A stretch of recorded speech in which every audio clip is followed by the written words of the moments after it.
Well, hello, folks out there in YouTube land. Got a big show lined up for you. Let's get right on into it.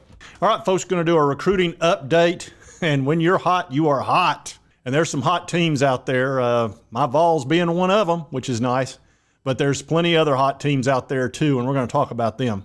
All right, so the VOLS picked up David Sanders yesterday, which was terrific. The #1 tackle in the country, the #3 player in the nation, depending on which service you're on. Some have him as 2, some have him as 4. But anyway, a great pickup for the VOLS, and that's really boosted us. And there's a couple of other teams that are super hot, Auburn being one of them. Alabama has just totally ticked me off. I was not expecting them to have a recruiting class like this.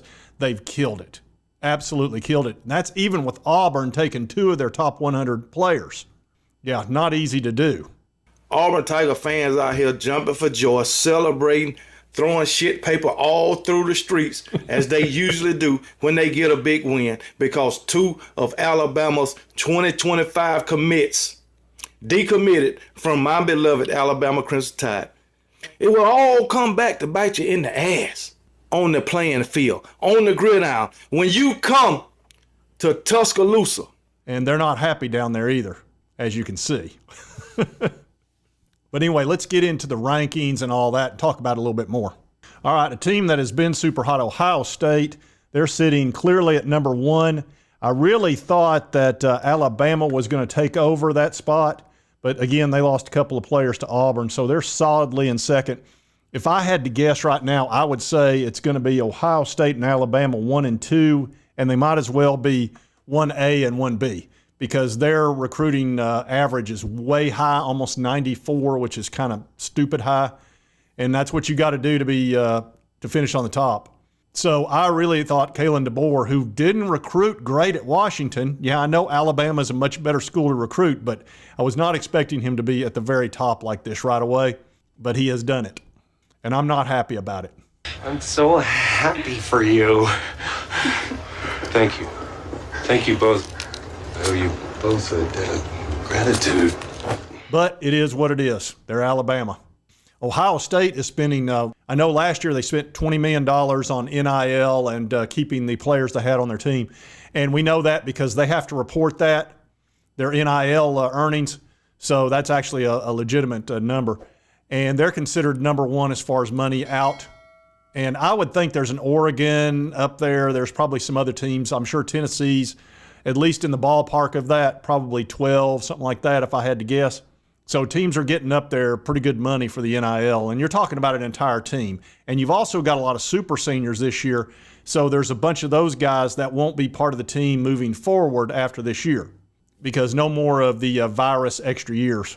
A team that is moving up very quickly is LSU at #3. They got a real nice average, almost 93. That's excellent, 3 5-stars. They're having a great class. This doesn't surprise me any. LSU has the 2nd best recruiting base in the country. Georgia, in my opinion, is #1, not only because it's a great base and a great footprint, but they're the only game in town just about. Now, I noticed Georgia Tech picked up a 5-star the other day, so that kind of surprised me. Maybe that guy wants to be an engineer, which could be the case. But anyway, they normally just don't have any competition within state. Now, outside of the state, everybody comes to Georgia.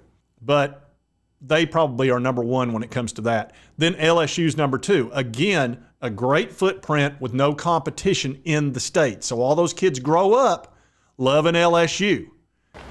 Just have the defense run sprints.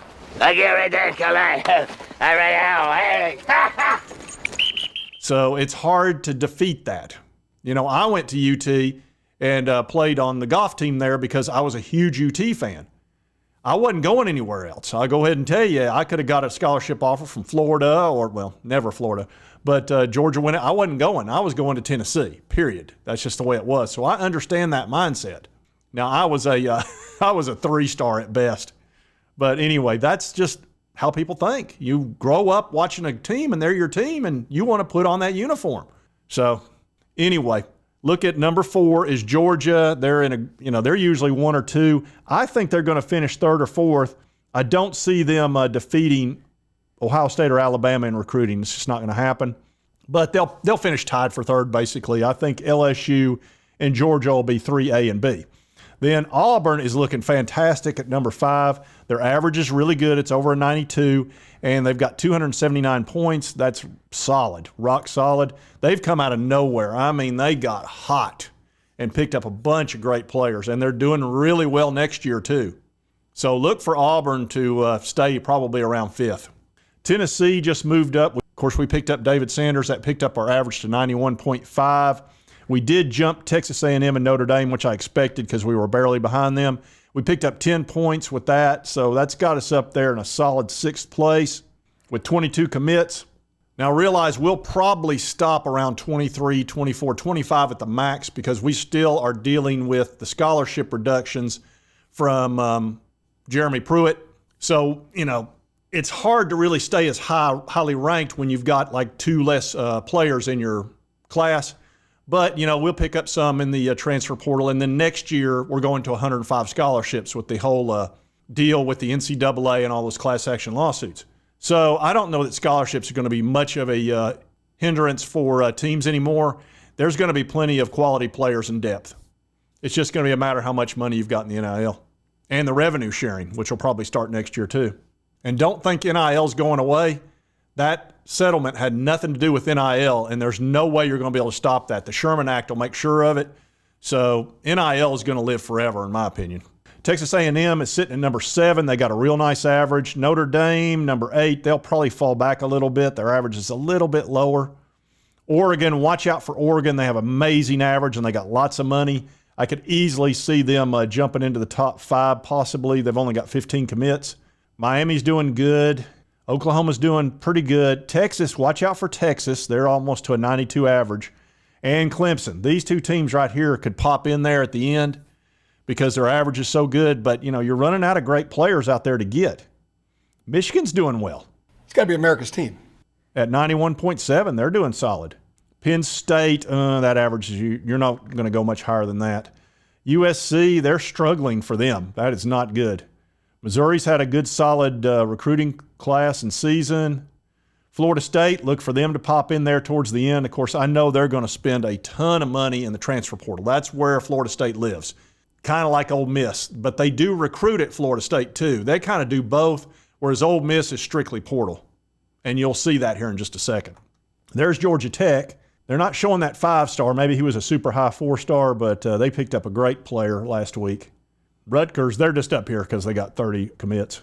TCU, blah, blah, blah. Here's Kentucky at number 26. They've been dropping, but they only got 17 commits. So they'll pop up there at the end.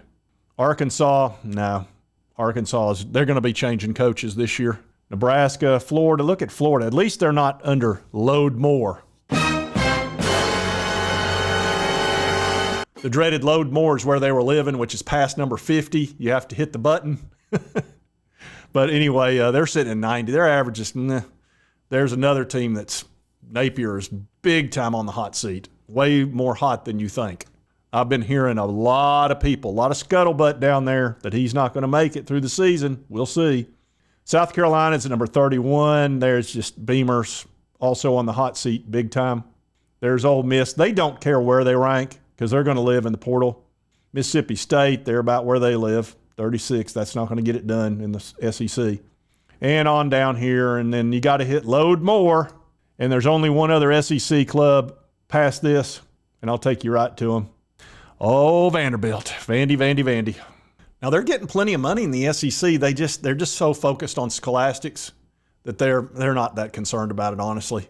I think they just like being part of the SEC. So they're really an Ivy League school that happens to be in the SEC. And you Vanderbilt fans, there's one or two of you out there that watch my channel. Don't be getting all mad at me. That's actually a compliment in a way. Maybe it's a backhanded compliment, but it's still a compliment. Take what you can get. Oh, and I do want to let you know I will be on Talkin' VOLS tomorrow night at 7 o'clock. It's I think he does a fan call-in show. And so be looking for that. I'll be on there around 7 o'clock or so. And I don't know how long I'll actually be on there or the exact time that I'll be. But anyway, I will be on Talkin' VOLS tomorrow night around 7 o'clock-ish. So, folks, I can tell you right now, this is going to be a fantastic season. I'm pumped. I really am. The 12-team playoff has added some juice that we've never had because you're going to have 30 teams still in the discussion of the playoff. the last few weeks of the season, which never happens. It's 5 or 6 teams and that's it. So this is going to be exciting for tons of fan bases out there, which is going to make it a whole lot more entertaining for everybody.